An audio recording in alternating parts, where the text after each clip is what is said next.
మీ పేరు? నా పేరు నాగేశ్వరరావు అండి. ఏ ఊరు మీది? మాది అంబాపురం, పల్నాడు జిల్లా, పాత అంబాపురం. గత వైసీపీ ప్రభుత్వ పాలన, ఇప్పుడు కొత్తగా వచ్చిన కూటమి, జనసేన టీడీపీ కూటమి పాలన, ఈ రెండిట్లో మీకు ఏ పాలన బాగుంది? నాకు వైసీపీ పరిపాలన చాలా బాగుంది అనిపించిందండి.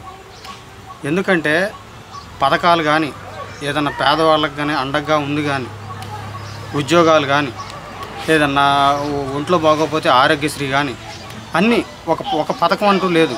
సంక్షేమ పథకాలు 45 సంవత్సరాల వాళ్ళకి కానీ పెన్షన్ కానీ, తర్వాత వృద్ధా పెన్షన్ కానీ, అన్నీ చదువుకు కానీ, ఎడ్యుకేషన్కి సంబంధించిన కానీ 1,50,000 ఉద్యోగాలు, సచివాలయ ఉద్యోగాలు మంజూరు చేశారండి.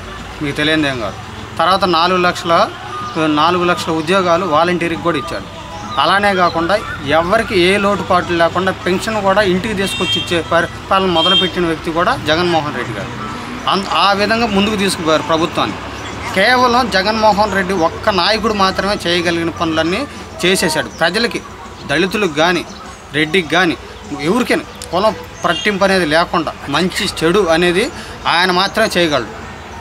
వీళ్ళు మాత్రం కేవలం దౌర్జన్యాలు, మొత్తం నాయకులు ఎక్కువ మంది కూటమిలో చెప్పుకుంటారు తప్ప, డబ్బా ఎక్కువ కొట్టుకుంటారు తప్ప చేసే చాలా తక్కువ, తెలియదేం కాదు. కానీ మంచి చేసిన వ్యక్తి ఏ ప్రభుత్వం వాళ్ళని చెప్పుకున్నా కానీ, ఏ ఇంటికైనా కానీ, ఏ పథకం అయినా కానీ చేరవేసింది మాత్రం కేవలం వైసీపీ జగన్మోహన్ రెడ్డి గారు మాత్రమే. మరి ఇప్పుడు సూపర్ 6 అనేసి ఇప్పుడు కొత్తగా కూటమి ప్రభుత్వం వచ్చి సూపర్ 6 చేస్తాము, అందరికీ అన్ని విధాలుగా మేము ఆదుకుంటామని చెప్పారు. సూపర్ 6 అనేది ఉట్టి మాటలు అంటారా?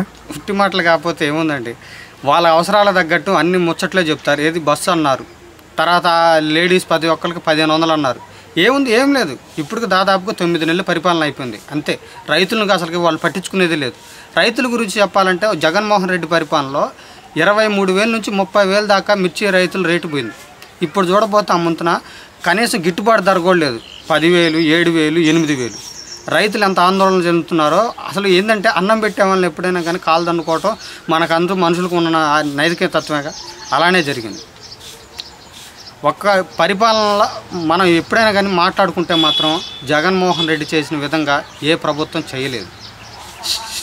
ఏ సంక్షేమ పథకమైనా నేరుగా ఎవరి అకౌంట్లోకి వెళ్ళాలో వాళ్ళ అకౌంట్లోకి వెళ్ళేటట్టు ఆ డిజిటలైజేషన్ చేసింది కూడా జగన్మోహన్ రెడ్డి పరిపాలన.